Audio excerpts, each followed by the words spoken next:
we get along very well with NATO, I think, but I've always said, will they be there if we ever needed them? And that's really the ultimate test, and I'm not sure of that. I know that we would have been there, or we would be there, but will they be there? And let's hope that that never happens. We've never needed them. We have never really asked anything of them. You know, they'll say they sent some troops to Afghanistan or this or that, and they did. They stayed a little back, a little off the front lines. But we've been very good to Europe and to many other countries.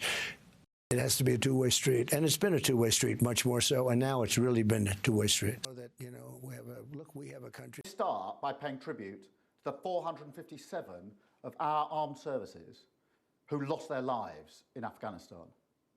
I will never forget their courage, their bravery, and the sacrifice that they made for their country. There are many also who were injured, some with life-changing injuries. And so I consider President Trump's remarks to be insulting and frankly appalling. And I'm not surprised they've caused such hurt to the loved ones of those who were killed or injured, and in fact, across the country. As well as politicians expressing a view, a lot of the relatives, some bereaved, others whose sons in particular suffered dreadful injuries. One is Diane Durney, mother of a man called Ben Parkinson, dreadful injuries.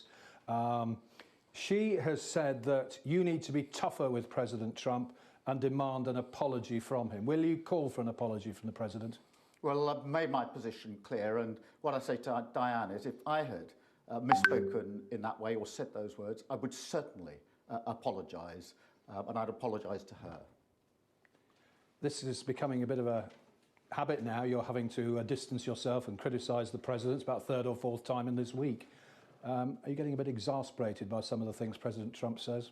We have a very close relationship with the US, and that is important for our security, for our defence and our intelligence, and it's very important we maintain that relationship. What do you make of President Trump's comments that NATO troops stood a little off the front line during the Afghanistan war? It's complete nonsense. It is complete nonsense. I spoke to parents of young men who had lost their lives in Afghanistan, and I think it is a disgrace to denigrate their memory like that. Every November, we celebrate our fallen. It's not just World War I or World War II. It is more recent conflicts like Iraq and Afghanistan. And I think that there is too much careless talk from President Trump. He clearly doesn't know the history of what happened. I'm somebody who believes in NATO. It is a force for good in the world. We need a strong NATO. We mustn't have these sorts of throwaway remarks that actually weaken the strong relationship between those countries in the alliance. Should President Trump apologise? Should the PM ask for an apology? I think the PM should ask for an apology, and the PM should ask for a retraction or a clarification of those remarks. Something similar happened when J.D. Vance made comments like that. I remember sending a message, because he's someone who I do know, just saying, I don't think people understood what you said. Would you like to say it again? And he did so that would be welcome. But there is far too much random commentary and throwaway remarks that are unhelpful to the NATO alliance. I mean, you're a politician.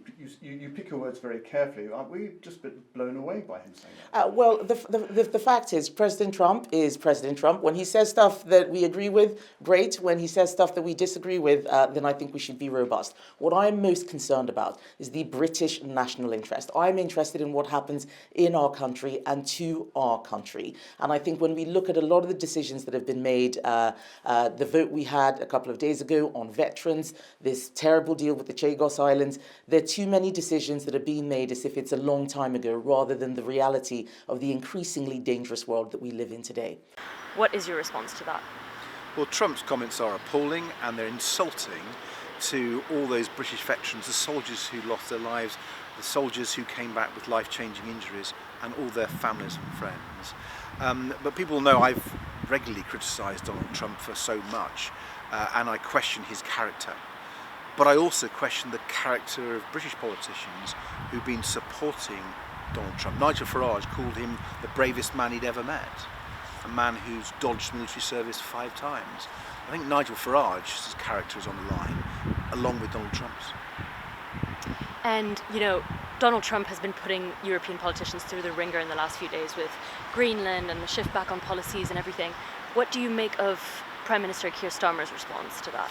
I'm afraid the British Prime Minister has been too weak with Donald Trump. I've long argued that this bully in the White House only responds to strength. And I've called for our alliances in the UK to be stronger with Europe, stronger with our Commonwealth allies. And we've seen people like Prime Minister Carney from Canada, President Macron from France, and the European Union be far stronger. And they've got Donald Trump to back down. The threat from Europe of the bazooka of retaliatory tariffs sent shockwaves through the stock markets in America, and I think Donald Trump's billionaire friend said you've got to back down. So standing tough and strong against Donald Trump is what is required, what Liberal Democrats have been arguing for. I'm afraid the British Prime Minister and indeed other opposition parties have been too weak. I mean, do you think that Trump can be appeased? No, he can't.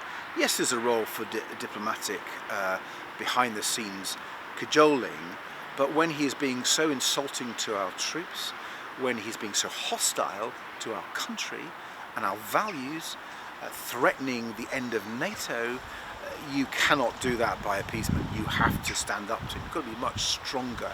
And you've got to be stronger with allies in Europe, in the Commonwealth. And if you do that, we've seen time and again that he will back down. So I'm afraid the British government, the Conservative opposition, the Reform opposition, have just got it wrong here. You've got to be tougher on Donald Trump. And in your closet?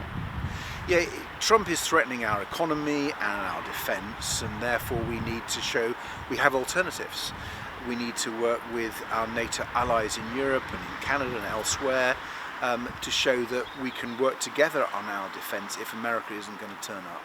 We need to make sure against his protectionism and his damage to the world economic order that we have alternatives by working closely with particularly Europe. Liberal Democrats have called for a new customs union with our European neighbours. That would more than offset the damage being done by Trump and enable us to grow as an economy and help us tackle the cost of living. So we need alternative economic policies given Trump's threats, and it's been Liberal Democrats who've been arguing for those. Right. And well, I think we should do more to support President Zelensky in Ukraine against the outrageous illegal invasion by Putin. But you have to bring it back to Trump. Trump has been supporting President Putin.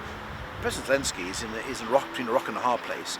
He's got to play along with Trump, but I'm sure he knows that Britain and Europeans are the true friends of Ukraine.